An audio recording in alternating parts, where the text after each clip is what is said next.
आज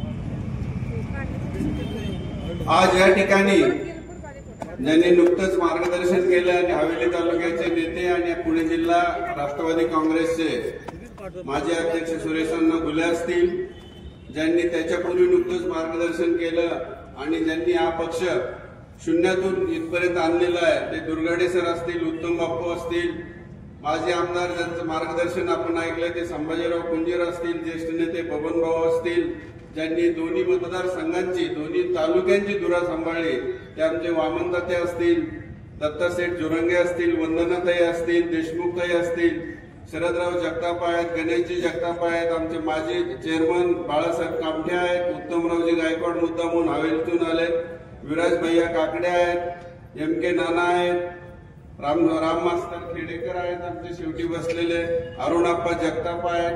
सगळ्यांचाच उल्लेख करणं गरजेचं आहे, पण मी सन्मान्य व्यासपीठ एवढाच उल्लेख करून या ठिकाणी माझ्या मुद्द्यांना सुरुवात करतो.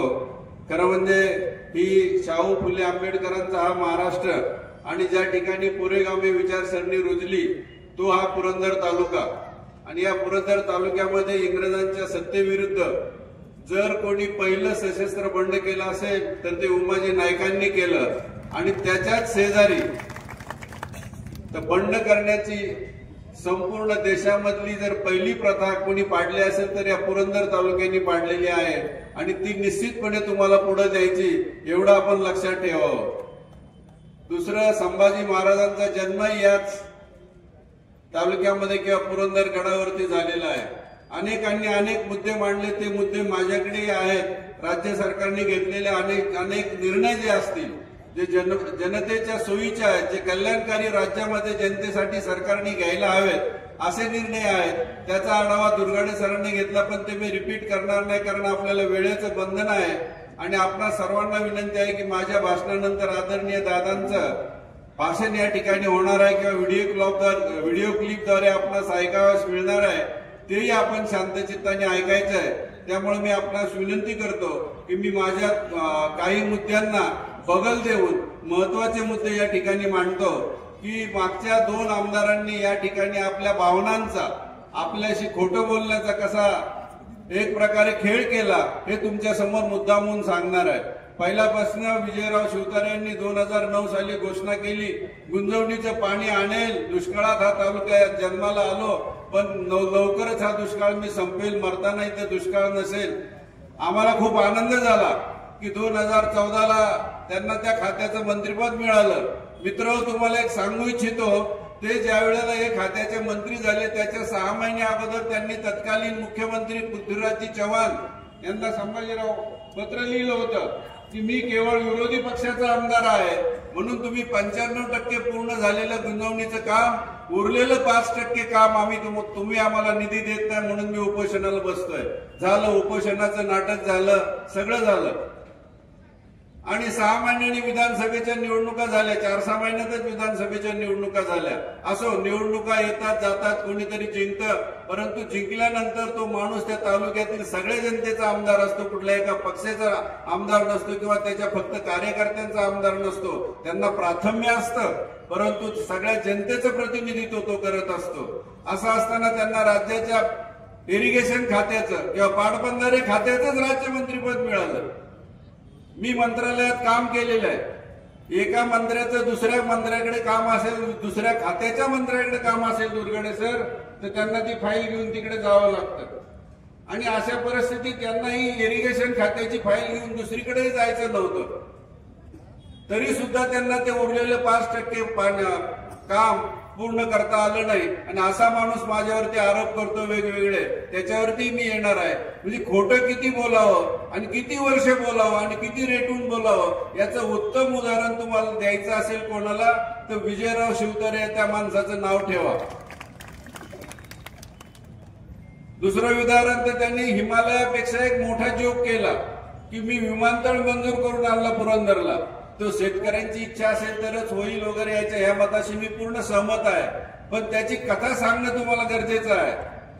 भारत सरकारमध्ये विमानतळ खातं असतं, महाराष्ट्र शासनामध्ये किंवा देशातल्या कुठल्याही राज्य सरकारमध्ये सुरेशांना विमानतळ खातं नसतं किंवा नागरी उड्डयन खातं नसतं. आणि यांनी सांगितलं मी विमानतळ मंजूर करून आणलं. माझ्याजवळ फाईल आहे, तुमच्यापैकी सर्व पत्रकारांना आणि सर्व जनतेला मी ती दाखवायला तयार आहे. दत्तानाना वगैरे त्यांचे सर्व सहकारी आहेत की हा पत्रव्यवहार सुरुवातीला 2005 पासून सुरू झालेला आहे. त्यावेळी विजयराव शिवतारेंचा पुरंदरच्याच नव्हे तर महाराष्ट्राच्या राजकारणात जन्मही झालेला नव्हता. आणि सगळ्या पत्रकारांना किंवा कोणी तुमच्यापैकी म्हणेल त्याला ती एवढी मोठी फाईल मी भारत सरकारच्या पत्रव्यवहाराची दाखवायला तयार आहे. एवढं खोटं बोलायचं की त्या खोटं बोलण्याला काही सीमा असावी. कारण त्यांनी काही आरोप, मी दुर्गाडे सरांनी सांगितलं की मी स्वतःवर दुसऱ्यांवरती टीका करत नाही आणि मी भाषण करतोय त्या ठिकाणी टीका करत नव्हतो. परंतु परवा त्यांनी दोघांनी जे मुद्दे मांडले त्याला उत्तर देणं मला जरुरीचं वाटतं, म्हणून मला या मुद्द्यांवर यावं लागतंय. कारण 2 महिने आम्ही भाषण करत फिरतोय सगळीकडे, सॉरी गेले 12-14 दिवस भाषण करत फिरतोय. आणि दुर्गाडे सरांनी सांगितलं त्याप्रमाणे काही वेळेला आम्ही अगदी उपाशी राहून सुरेशांना 10-10, 12-12, 15-15, 18-18 गावं एका दिवशी केली. घरी गेल्यावर कधी कधी विचारलं तर जेवण मिळेल का म्हणून विचारल्यावर लाजही वाटायची की रात्री 12 वाजता म्हणून जेवण मागतोय आल्यावरती मी जेवलोय म्हणून सांगायचो आणि न जेवता झोपून घ्यायचो. अशी परिस्थिती. कारण सगळ्या गावांना, सगळ्या उमेदवारांना कुठल्याही पक्षाचा असो एवढ्या कमी कालावधीत पोहोचणं, तोही आमचा मतदारसंघ सुरेशांना नऱ्यापासून निरेपर्यंत आणि गराड्यापासून रिषपिषेपर्यंत कुठे कुठे पळणार 15 दिवस, असे अनेक प्रश्न. मी विजयराव शिवतारेंचा तिसरा मुद्दा तुम्हाला सांगतो. दिवे गाव आहे, माझं स्वतःचं गाव आहे सुरेशांना. त्या ठिकाणी त्यांनी सांगितलं की मी आंतरराष्ट्रीय बाजारतळ मंजूर करून आणलेला आहे. अहो, आंतरराष्ट्रीय बाजारतळ हा सुद्धा केंद्र सरकारच मंजूर करतं. कारण 2 देशांचा संबंध असतो दुर्गाडे सर. आंतरराष्ट्रीय बाजार परराष्ट्र खाते मुळात राज्य सरकारमध्ये नसतंच. आणि आमच्या तिथं मला आनंद वाटला ती बातमी वाचून. मी खोलात चौकशी केली. पणन संचालक त्या खात्याचे प्रमुख असतात आपले, आणि आपल्या बारामतीचेच, मला आडनाव आठवत नाही आता, बारामतीचेच ते डायरेक्टर ऑफ मार्केटिंग पणन खात्याला होते. त्यांनी तावरे साहेबांना मी विचारलं, म्हटलं होते GR तरी द्या मला, त्या शासनाचं परिपत्रक द्या की जिथं दिव्याला आंतरराष्ट्रीय बाजार मंजूर झाला. खूप आनंदाची बाब आहे, माझं स्वतःचं नेटिव्ह प्लेस आहे, माझं स्वतःचं गाव आहे. अहो साहेब म्हणे तुम्हाला काय द्यायचं, असं काहीच घडलेलं नाही म्हणे. आजही घडलेलं नाही. आणि माझं त्याला तुमच्या सर्वांच्या साक्षीने त्यांना जाहीर आव्हान आहे की असं 2 ओळीचं पत्र किंवा 2 पाणीपत्र दाखवावं की दिव्याला आंतरराष्ट्रीय बाजार मंजूर झालाय. आता हे सगळं झालं. मागच्या मधल्या काळात खूपच टीका झाली, एवढी टीका झाली. मग त्यांनी एक शील्ड केलं, काहीतरी ढाल पुढे केली पाहिजे म्हणून सुरेश अण्णांच्या तालुक्याचं उपकेंद्र आमच्याकडे आणण्याचा घाट घातला. तुमच्या APMCचं म्हणजे हवेली तालुक्याच्या मार्केट कमिटीचं उपकेंद्र दिव्याला करणार, अशा प्रकारचं त्या ठिकाणी वक्तव्य, एक नाटक केलं पुन्हा. आणि सुरेश अण्णांच्या शेजारी तर त्यांनी एक मोठा विनोद केला. आपल्याकडं नदी सागराला मिळते का सागर नदीला मिळतो? यांनी काय केलंय, पुणे महानगरपालिकेतून सुरेश अण्णांच्या शेजारची 2 गावं फुरसुंगे आणि उरुळी देवाची हे महानगरपालिकेतून काढून नगरपालिका निर्माण केली. त्याची झाले 6 महिने आता, बरोबर ना अण्णा? अजून तिथे एकही कर्मचारी नाही आहे का अण्णा? तुम्ही तिथे राहताय म्हणजे नॉर्मल प्रक्रिया अशी असते की शहराजवळची छोटी खेडी शहराला जोडली जातात. पुणे महानगरपालिका ही 50-100 वर्ष नागरिकांना नागरी सुविधा, रस्ते, पाणी, वीज पुरवणारी संस्था आहे. त्या संस्थेला काही अनुभव आहे. जसं आपण म्हणतो की अनुभवी माणूस आहे त्याचा ऐका. त्यांचं वय 60 आहे, त्यांनी त्यांचं आयुष्य तुमच्यापेक्षा खूप मोठं आहे, तसे लहान मुलांनी त्यांचं ऐकावं. त्या संस्थेकडून काढून याची नगरपालिका केली आणि आता पुन्हा पत्र काढले की पुढचे 6 महिने हे महानगरपालिकेनेच त्यांचं काम करावं. म्हणजे डोंगर पोखरून उंदीर काढला अशा प्रकारे त्यांचं काम चाललेलं आहे. हे मी का सांगतोय, कारण त्यांनी काल परवाच्या भाषणामध्ये माझ्यावरती काय अनेक आरोप केले. ते म्हणले निवडणुकीला 3 फॉर्म भरले.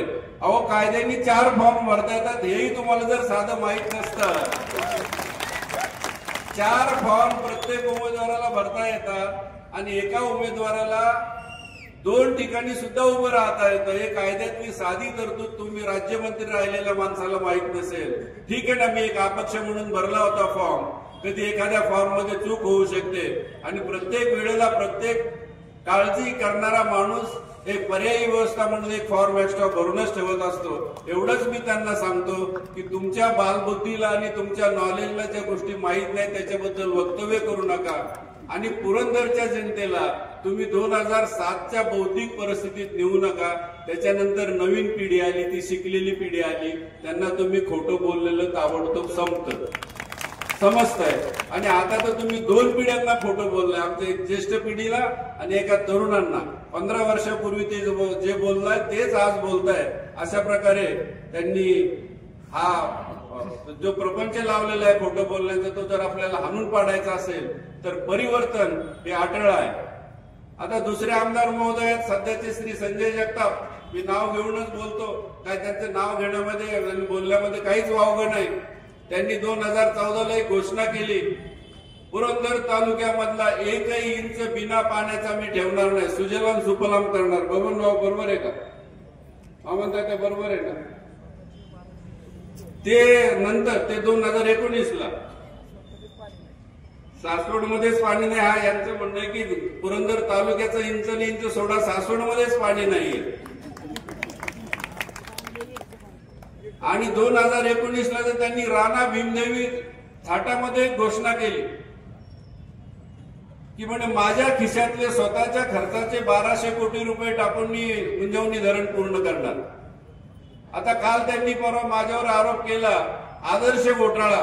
आदर्श सोसायटी 2007ला आणि मी 2015ला म्हाडामध्ये होतो. बरं, दुसरं त्यांना एवढंही नॉलेज नाही 5 वर्ष आमदार राहिलेल्या माणसाला की आदर्श घोटाळा, आदर्श सोसायटी ज्याच्यामध्ये अशोकराव चव्हाणांना कदाचित मुख्यमंत्री पद गमावं लागलं, त्यांच्याच पक्षात ते काम करत होते त्यावेळेला. ते नगर विकास विभागाचं काम होतं. माझी नगर विकास विभागामध्ये आयुष्यात कधी पोस्टिंग झाली नाही ना, तर कुलाबाच्या आदर्श सोसायटीची कधी फाईल माझ्या हातात आली होती.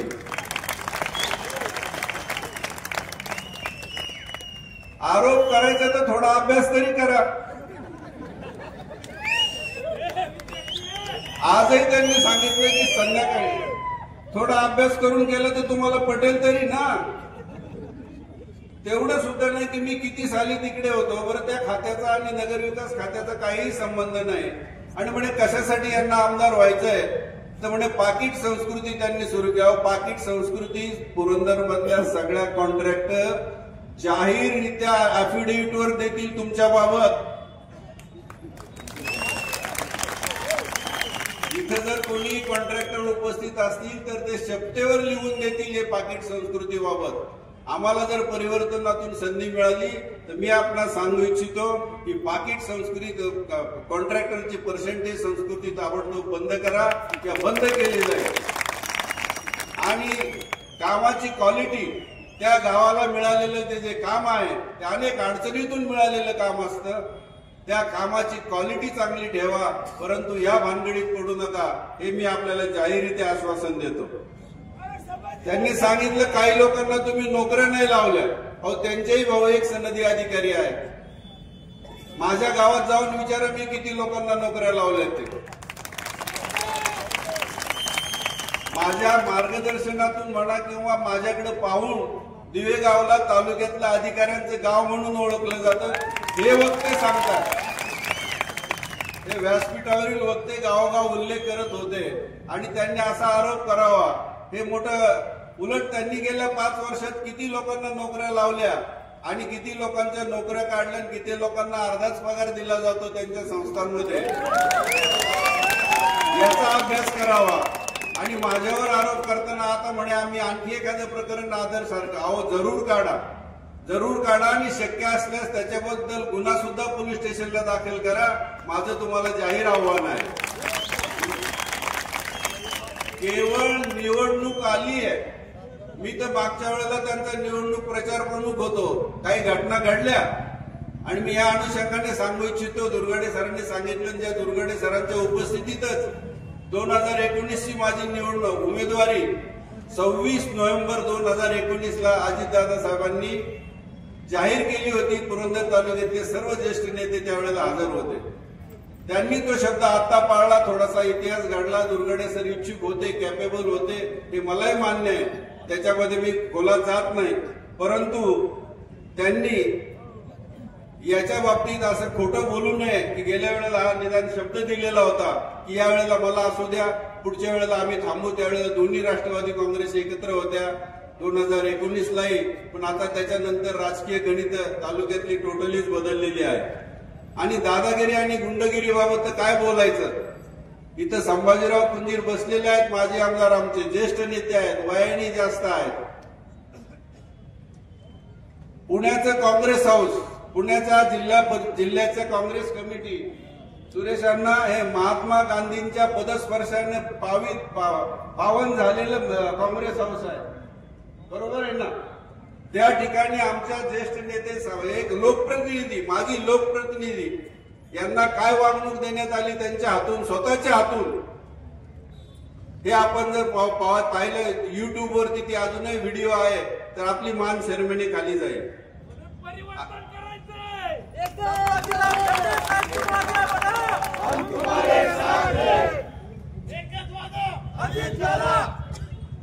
आता ते सांगतात आम्ही तालुक्यामध्ये बरेच कामं केले. 8 कोटी रुपये प्रत्येक आमदाराला हे आपोआपच मिळतात आमदार निधी म्हणून. त्या आमदार निधी मधले कामं केले म्हणजे आमदार निधीचे 5 कोटी रुपये आणि डोंगरी विकास परिषदेचे 3 कोटी रुपये हे प्रत्येक आमदाराला न मागता प्रत्येक सरकारकडून मिळत असतात. 288च्या 288 आमदारांना त्यातली कामं तुम्ही केली म्हणजे मी काही कामं केली असं अजिबात म्हणता येणार नाही. ते तुम्हाला फक्त सोयी सुविधांसाठी वेगवेगळ्या गावांना द्यायचे असतात. प्रोजेक्ट किती आणले, स्वतः प्रयत्न करून अंदाजपत्रकात मोठे प्रोजेक्ट किती टाकले. मी 1-2च उदाहरणं देतो तुम्हाला. आम्ही गोगलवाडी ते पठार भिवरी हा रस्ता PMRDA कडून करून घेतला 15 कोटी रुपयांचा. दिवे घाट ते हडपसर, सुरेश अण्णा तुम्ही ज्या रस्त्याने येता मंतरवाडीसाठी तुम्हाला दरवेळेला अर्धा तास राखूनच ठेवावा लागतो त्या ट्रॅफिक जामसाठी. त्या ठिकाणी ही सगळी ट्रॅफिक जामची समस्या सोडण्यासाठी दिवे घाट हा रेकॉर्डवरती वन खाता असल्यामुळं थांबलेला होता 2-1 वर्ष. तो आम्ही प्रश्न सोडवला. जसा आम्ही कानिपनाथ मंदिराच्या रस्त्याचा सोडवला, ढवळेश्वरचा सोडवला, आपलं सर्वांचं आवडतं भुलेश्वर इथला प्रश्न सोडवला. मी स्वतः सोडवला. मी स्वतःची पाठ थोपटून घेत नाही, पण त्यामध्ये मी प्रयत्न केले. वन खात्याच्या परवानग्या मिळवल्या आणि त्या गावकऱ्यांनी त्यांनी मग कोणी स्वतःच्या वर्गण्यातून पॉप्युलर कॉन्ट्रीब्युशननी ते रस्ते सुद्धा तयार करून घेतले त्या ठिकाणी. म्हणून मला सांगायचं आहे की ह्या दोघांच्या भूलथापांना आपण बळी न पडता परिवर्तनाचा जो सुरुवातीला तुम्ही बोर्ड लावले होते तालुक्यामध्ये की परिवर्तन नाटळ आहे, परिवर्तन जर केलं नाही तर गेले 15 वर्ष जो या 3-4 वांगी दाखलच्या योजना मी सांगितल्या तुम्हाला. अर्धवट मुद्दा राहिला होता फुरसुंगी आणि उरुळीचा. तुमची मागणी होती की टॅक्स कमी करा. टॅक्स कमी करायला अजिबात हरकत नाही त्यांची. आजही टॅक्स कमी करा एवढी. आता महानगरपालिकेतल्या एरियांचं झालं, आता यांचं काय होईल तो मोठा प्रश्न आहे. कारण तुम्ही त्यांना बाहेर काढून टाकलेले आहे फुरसुंगी आणि देवाच्या उरुळीला. असा उलटा प्रकारचा कारभार विजयराव शिवतरेंचा चालू आहे. म्हणजे त्यांची ते शहरातून गावं बाहेर काढणं म्हणजे जखम पायाला आणि मलम लावलाय हाताला असा प्रकार झाला. लोक म्हणतात की आमचा प्रॉपर्टी टॅक्स कमी करा, आमच्या गोडाऊनचा टॅक्स कमी करा. याच्याऐवजी त्यांनी त्याच्यावर उपाय काय काढला तर महानगरपालिकेतून ही गावं वगळून इतर ठिकाणी टाकली. हे मी एवढ्यासाठी सांगतोय की बाकीचे मुद्दे बरेच वक्त्यांनी कव्हर केले होते, मी ते रिपीट करत नाही.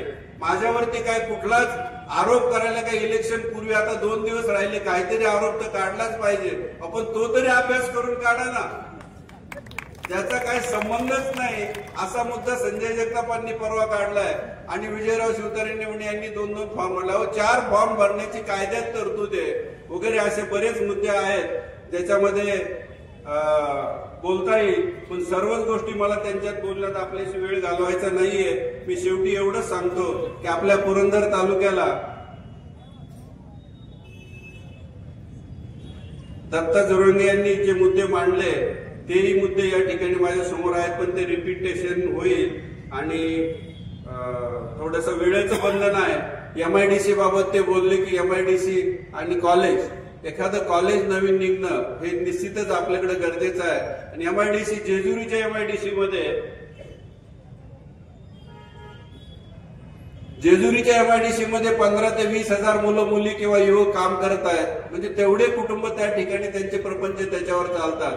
दुसरी MIDC जर आपल्याला कमी बागायती क्षेत्र जाऊन राख नवडी भागात करता येऊ शकली तर आणखी बेरोजगारीचा काही अंशी तरी प्रश्न सुटेल याची मला मनोमन खात्री आहे।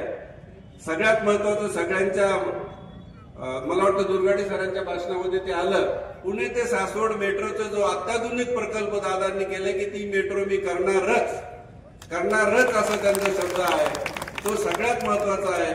आणि अंदाजपत्रकाच्या माध्यमातून ज्या वेलफेअर स्कीम दादांनी दिलेल्या आहेत त्याच्याबद्दल त्यांचं कौतुक करावं तेवढं थोडंच आहे, कारण अजितदादा पवार हे दिलेल्या शब्दाचे पक्के असतात। माझ्या बाबतीत तर असं घडलंय, भले ते राजकीय असेल, परंतु 19ला त्यांनी ठरवलं होतं, यावेळेला सुद्धा दुर्गडे सरांची इच्छा होती, त्यांनी सांगितलं की इच्छा असणं त्यांची प्रबळ दावेदारी असताना सुद्धा आमच्या दोघांशीही त्यांनी चर्चा केली आणि त्याच्यानंतर हा घेतलेला निर्णय आहे। परंतु मला एकच सांगायचं आहे की या भागामध्ये एखादं चांगली MIDC, एखादं चांगलं हॉस्पिटल, महिला सुरक्षा असेल, रिलिजियस टुरिझमचा उल्लेख दुर्गडे सरांनी खूप चांगला केला। या भागामध्ये आपल्याकडे नारायणपूरचं दत्त महाराजांचं स्थान असेल, कानिपनाथ असेल, भुलेश्वर असेल, जेजुरीगड असेल, पांडेश्वर असेल, असे कितीतरी देवस्थान आहे की एक दिवसभर माणूस फिरला तर 2 दिवस त्याला एक 5 स्थानांना फिरायला लागू शकतील। असू द्या, आपल्याला वेळेचं बंधन आहे, माझ्याकडे मुद्दे भरपूर आहेत। शेवटी मी आपल्याला एकच सांगतो, 20 तारखेला आणि दुर्गडे सरांनी सांगितले त्याप्रमाणे मॅच क्रिकेटची खेळायची असो का कबड्डीची खेळायची असो, आम्हाला जिंकायचंच अशी भूमिका आपण सगळ्यांनी घेतली आणि आपल्यापैकी प्रत्येक जणांनी ठरवलं की मीच उमेदवार आहे तरच आपल्याला हे शक्य आहे आणि मीच ही विकेट घेणार आहे, मीच हा षटकार मारणार आहे, अशी भूमिका आपण प्रत्येकाने घेतली तर आपल्याला ही निवडणूक जिंकणं अजिबात अशक्य नाही। पण पुढचे 2 दिवस आपण सर्व नातेवाईकांना पुन्हा एकदा आणि आपल्या पै पाहुण्यांना पुन्हा एकदा विनंती करून याच्याबाबत सजग राहून 5 नंबरचं बटन घड्याळासमोरचं 5 नंबर अनुक्रम नंबर 5 ला घड्याळ आणि त्याच्या समोरचं बटन दाबून गुंजवणीबाबत मी एवढंच सांगू इच्छितो की गुंजवणीचं जे काय 2 डिस्ट्रीब्युशन सिस्टीम त्याच्यामध्ये आहेत, आपल्याकडे वेळेची कमतरता नाही तर ते मी तुम्हाला समजावण्यास सांगितलं असतं। एक आमच्या सुमर्णीला पाणी घेणं ग्रॅव्हिटेशनल फोर्सने नेलं आणि दुसरं घाटाच्या पलीकडच्या बाजूने नेण्याची सिस्टम एक आहे। तो निर्णय अधिकाऱ्यांना जो काय घ्यायचा तो घ्यावा, इरिगेशन खात्याने जो काय घ्यायचा तो घ्यावा, पण 2 पैकी एक निर्णय लवकर घ्या। असं जर त्यांनी केलं नाही, तुम्ही परिवर्तन घडवून आणलं, मला संधी मिळेल तर तुमच्या सकट सगळेजण आपण इरिगेशन खात्यावर समोर जाऊ। कारण या ठिकाणी अमित झेंडे यांचा नामोल्लेख चुकून राहून गेला होता माझ्याकडून, जिल्हा काँग्रेस कमिटीचे ते अध्यक्ष आहेत युवकचे। असो, मी या ठिकाणी एवढ्यावरच थांबतो। याचं कारण एवढंच की आपल्याला वेळेचं बंधन आहे आणि आदरणीय दादांचं भाषणही आपल्याला ऐकायचं आहे। मी या ठिकाणी थांबतो, वेळेचं बंधन आहे आणि श्री भोसले यांना विनंती करतो की माननीय अजितदादा पवार पांडेश्वरचे प्रवेश केलेले यांचं मी आमच्या सगळ्या कमिटीच्या वतीने पवन आवळे, रवी निंबाळकर, माननीय वैभवरावजी, विद्यमान सरपंच या सर्वांचं या ठिकाणी स्वागत करत आहे। आणि यानंतर आपण पुन्हा एकदा सगळ्यांना विनंती करतो।